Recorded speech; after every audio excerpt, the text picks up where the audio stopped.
That's why it's very steep. I mean, now look at the other side of the benefits. Even though if you're getting 100 rupees of benefit, it looks as if you're only getting 50 rupees of benefit. Psychologically, I mean, that's why it is flat. So on both sides, a new product is losing against an incumbent. On one side, people don't trust your product and they believe that it's going to cost more to adopt this new product. And the other side, you are not even looking at the benefits, even though it offers the benefits, because you are underestimating the benefits and overestimating the costs. And this is why there is a reluctance by the consumers to buy new products. I hope I am very clear on this. The entire philosophy is before consumption. It's all before consumption. Yes.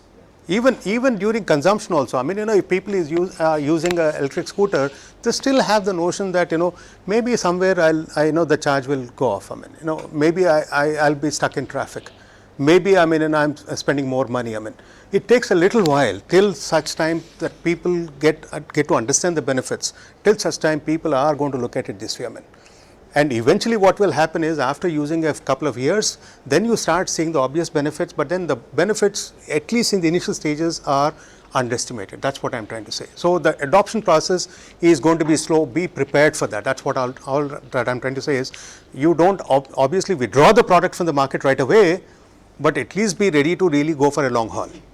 This is one of the things that I'll talk about in the end, saying that don't obviously look at don't look at these are low hanging fruits and things like that. It's something that at least this is a word of caution to entrepreneurs, saying that be ready to have that money, extra money, the cushion, so that if you have to wait for a couple of years before your product takes off, be ready to have that kind of money in your reserves.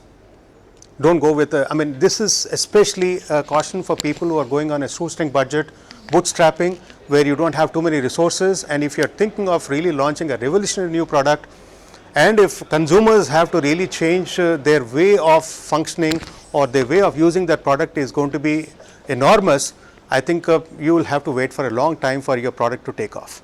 This is one caveat which I thought I should really bring it in the very beginning itself. A lot of entrepreneurs believe that my product is so good and so jazzy that the minute I go to the market, people will take it. Don't go with that expectation, right? Tinkering products will be accepted, but you don't expect a huge cash flow from that. This is something that we need to keep in mind when we are launching new products, right? So this is a basis on which typically consumers decide to buy or not to buy. Quite often people don't buy new products, especially ones in the new market, because they always believe that new products are suspect when it comes to the cost, and also suspect in terms of the benefit it offers. Till it becomes obvious over a period of time, people realize that, okay, yes, I mean, we thought initially it's a bad product, but over a period of time I started using it and I find it is a good product. And then the word spreads around and the innovation starts off, and it diffuses into the market. But initially there's going to be a strong resistance because there's a consumer bias against new products. And this is something that most entrepreneurs are not normally aware of. Even if they're aware of, they're not willing to look at it. Right? I mean, this is something which I just wanted to talk quickly about.